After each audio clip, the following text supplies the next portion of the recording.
राधे राधे। तो आज का दिन लेग ट्रेनिंग डे है। शुरुआत वार्म अप और स्ट्रेचिंग से। Next few weeks of training is more focused on getting muscle pump. Heavy lifting पे फोकस अभी नहीं रहेगा, इससे हमारे जॉइंट को रिकवरी के लिए समय मिलेगा। तो मैंने शुरुआत की है लंजेस से। The movements are slow. हमें यह ध्यान रखना है हमारा नी जॉइंट स्टेबल रहे और फोकस हमारा क्वाड्स पे रहेगा।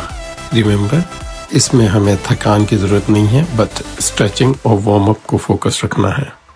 लंजेस से हमारा ग्लूट्स, हैमस्ट्रिंग, क्वाड्स सारे एक्टिवेट हो जाएंगे। यहाँ पे मैं फ्री बॉडी वेट स्क्वाट्स कर रहा हूँ। अगेन ये स्लो फोकस्ड, कोई भी फास्ट मूवमेंट नहीं होगा। एट दिस एज हमें फोकस रखना है। हमारे जॉइंट रिकवरी और लिगामेंट ज़्यादा टाइम लेते हैं रिकवर करने में।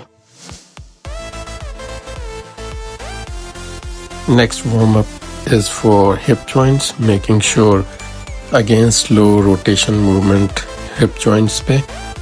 This will allow opening of the hip joints.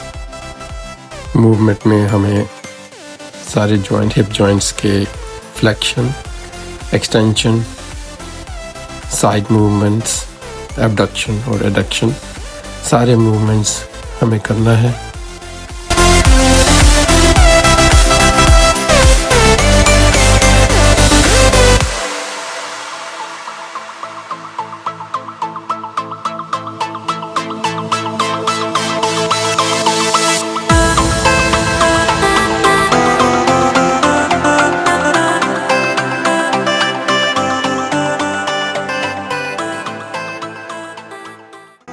Warm up के बाद आपको कम से कम 10-20% ऐसा लगेगा कि मूवमेंट ईज ऑफ हो गया है और मसल्स एंड जॉइंट्स एक्टिवेटेड हैं।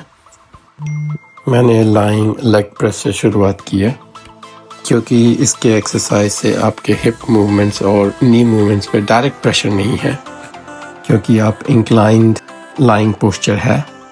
इस मूवमेंट से आपको क्वाड्स में और हैमस्ट्रिंग पे ब्लड फ्लो और पंप मिलता है।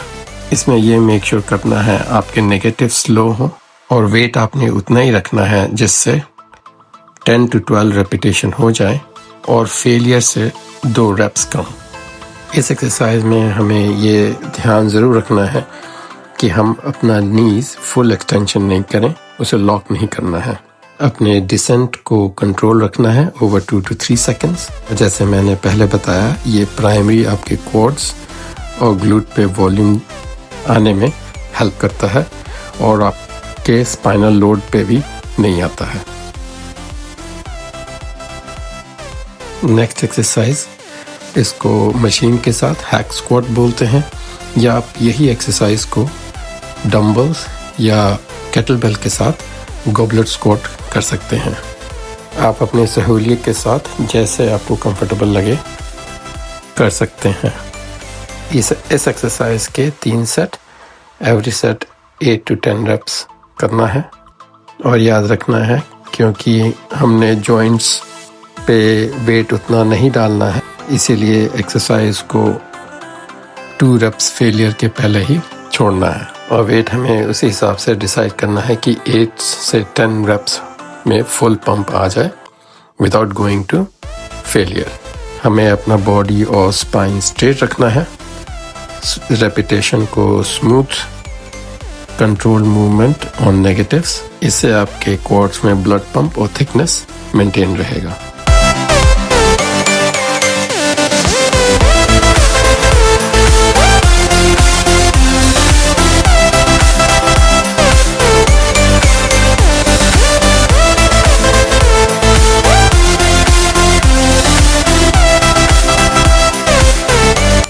नेक्स्ट एक्सरसाइज हमारा रोमेनियन डेडलिफ्ट।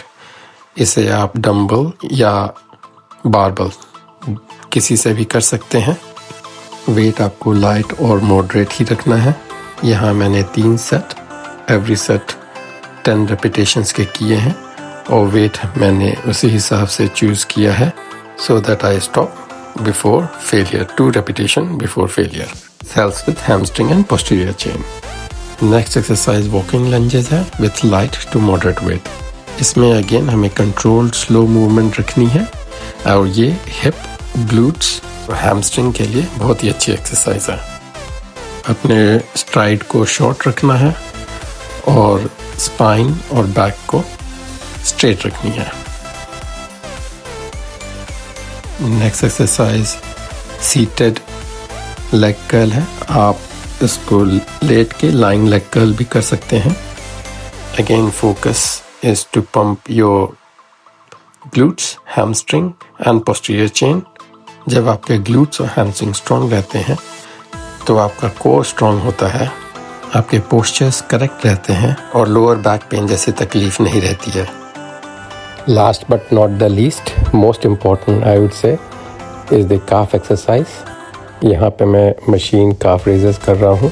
मेरे अनुसार हैवी वेट यहाँ पे उतना इम्पोर्टेंट नहीं है जितना कि फुल फ्लेक्शन और एक्सटेंशन का विथ ए कांस्टेंट टेंशन आपके काफ पे, स्पेशली जब आप नीचे की ओर आते हैं।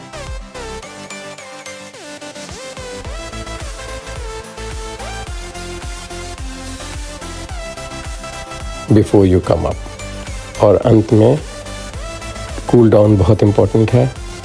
अगेन आज हमारा focus glutes, posterior chain, hamstring का रहा है, इसीलिए कूल डाउन में जेंटल क्वाड और हैमस्ट्रिंग स्ट्रेचिंग बहुत ज़रूरी है। आप इसको जेंटल क्वाड और हैमस्ट्रिंग स्ट्रेचिंग के द्वारा कर सकते हैं या फिर कोई भी hip flexor stretching. To finish off आप ट्रेडमिल पे कुछ मिनट वॉक भी कर सकते हैं। आइडिया वही है, to finish loose not compressed. Radhe Radhe.